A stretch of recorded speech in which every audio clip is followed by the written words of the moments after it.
Ever wonder what happens when a bulldozer tears through a school with kids still inside, all because one woman with a clipboard decided she owned your life? That's where my story starts, barefoot, sprinting across gravel, my heart pounding as the blade of a rented bulldozer grazed the foundation of my son's classroom. I'm Jake, a guy with calloused hands, a welding torch, and a temper that flares when someone messes with my kid. By noon the next day, the office of the woman who ordered that demolition, Lisa, our HOA president, was a pile of rubble. And yeah, I was the one who made it happen. I didn't grow up with much, just worn-out boots, a bad back, and a promise to myself that my boy Ethan would have it better. He's 7, all curiosity and a voice that could drown out a chainsaw. We live on the edge of town, in a place the city calls a low-priority zone, which is code for you're screwed. The nearest school was an hour's bus ride away, a dump with more security guards than books.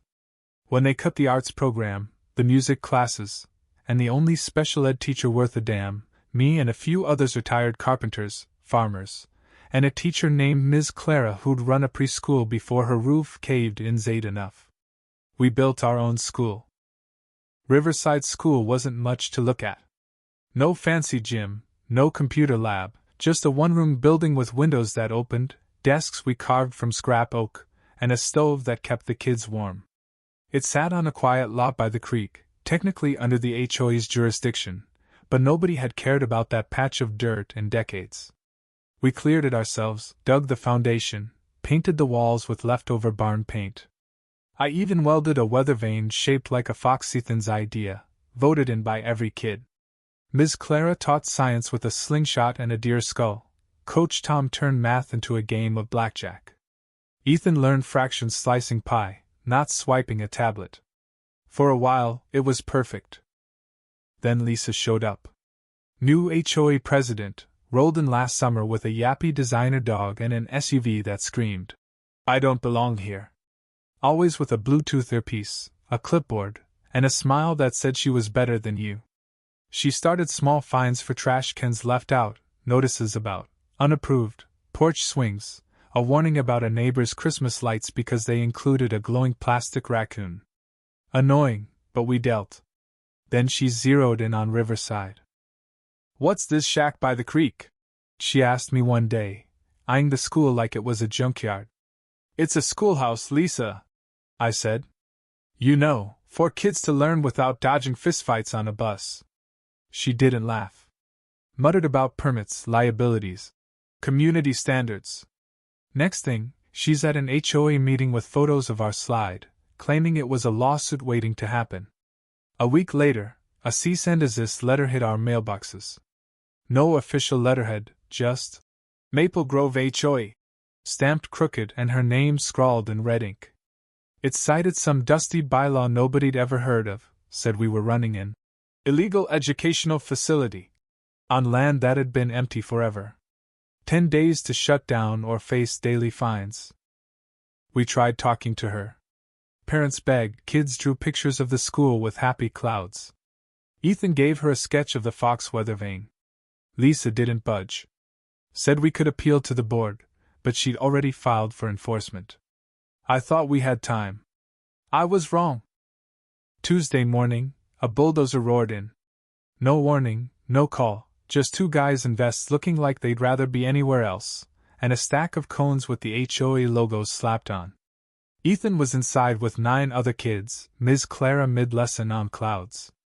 I saw her run out screaming, dropped my wrench, and sprinted from my garage, throwing myself in front of the machine like a damn fool. "Stop!" I yelled, arms flailing. The driver hit the brakes, glanced at his clipboard, and muttered, "Thought this was an old shed." Lisa arrived minutes later, filming on her phone, saying, "This is what happens when you break rules." She didn't see Ethan crying, didn't care about a mom sobbing over a smashed lunchbox. Just strutted around muttering, "Non-compliant structure."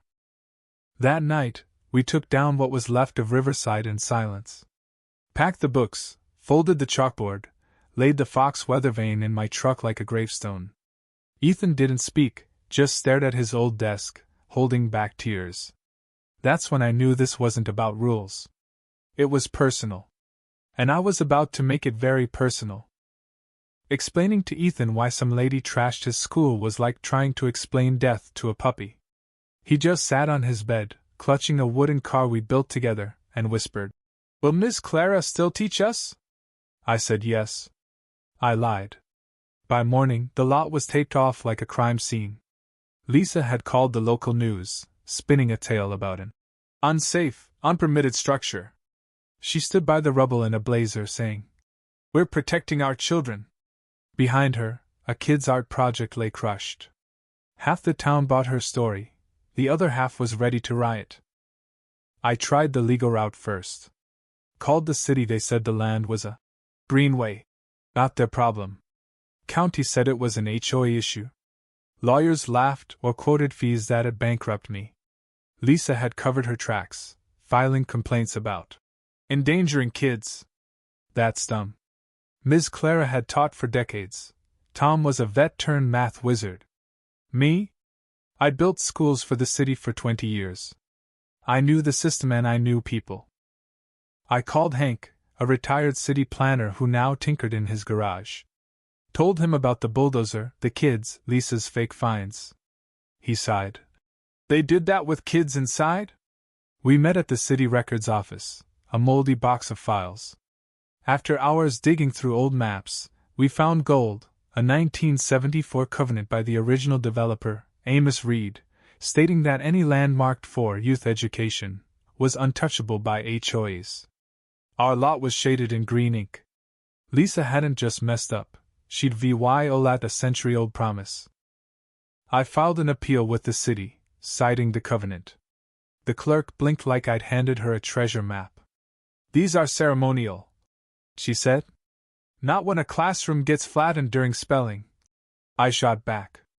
I sent Lisa a copy of the covenant, notarized, with a map. She called it forged, and threatened to sue for defamation. I laughed, then got to work. I filed an injunction to stall her, got the local paper to run a story. "Father fights HOA to save kids' school." Sent them Lisa's demolition video smiling as kids cried. Parents rallied, held a VY gill at the lot. Kids carried signs, "Learning ain't a crime." I dug deeper, found Lisa had rewritten bylaws without votes, and the demolition was unapproved, pushed through by her buddy, the treasurer, who had ties to the contractor. Better yet, she'd eyed our lot for a dog park.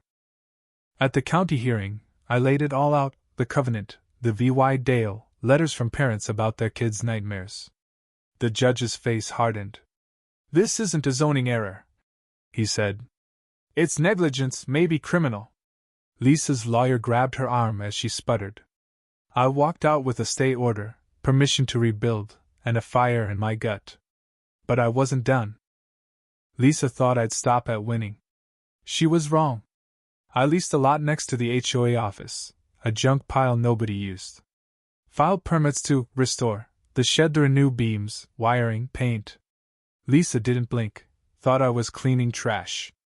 Inside, it was my war room, violation letters, meeting notes, proof of Lisa's petty finesse, a kid's backpack, a punna doormat, an old vet's cracked driveway. Neighbors poured in, sharing their own Lisa stories. I taught them how to appeal, fight back. Then I checked the HOA office itself. Turns out, Lisa had turned a realtor's kiosk into her command center, without permits. It violated zoning in 3 ways: too close to the greenway, wrong foundation, unapproved AC. I filed a suit using Amos's covenant, claiming the office was illegal. 1 in a week. Lisa didn't show. I bought 2 bulldozers, one beat up, one barely better. Filed permits to relocate non-permitted structures. Tuesday morning, I rolled up in a vest, calm as hell. Posted notices, waited the legal minimum, then fired up the engine. Lisa screeched in halfway through, hair a mess, screaming, "This is criminal!"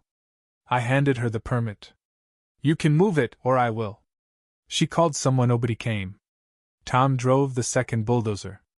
We tore through her office like it was paper. Neighbors cheered, kids on scooters hooped, someone played Sweet Home Alabama. Lisa stood there, clipboard useless, as her empire crumbled. That afternoon, I filed to rebuild Riverside, this time with city backing and a deed locking out HOA control. Lisa tried to appeal, but her board meeting flopped 3 attendees, 1 for a rake. The HOA ousted her, she sold her house cheap and vanished. The town didn't forget. The VY Deo of her office falling went VY Ral, dubbed with dramatic music. News called it bulldozer justice. The court hit the HOA with damages 6 figures for negligence, trauma, loss. We broke ground on Riverside 2.06 weeks later. Bigger, better, fully permitted. Ms. Clara got a library, Tom got a shiny whistle. Kids painted walls, signed a beam. The community went all in, contractors, teens, even the city council with donuts. Lisa? Powerless, gone, later exposed for faking her degree and skimming HOA funds through her cousin's company. The HOA dissolved in a landslide vote, replaced by a council sworn to never let this happen again. Riverside reopened with balloons, a band, and Ms. Clara's tear-jerking speech. Ethan ran in first, grinning at the granite plaque. Built by us, forged in fire. I stood on my porch, coffee in hand, watching the sun hit the new roof. Then I heard the crow of Buck Rogers, our rogue rooster, strutting the schoolyard like a king. Thought we'd lost him, but there he was, flapping, pecking, a feathered middle finger to Lisa's reign. The kids chased him, laughing. Ms. Clara smiled. Tom saluted. And I just watched, knowing you can't bulldoze hard, not when a town's got a rooster like Buck.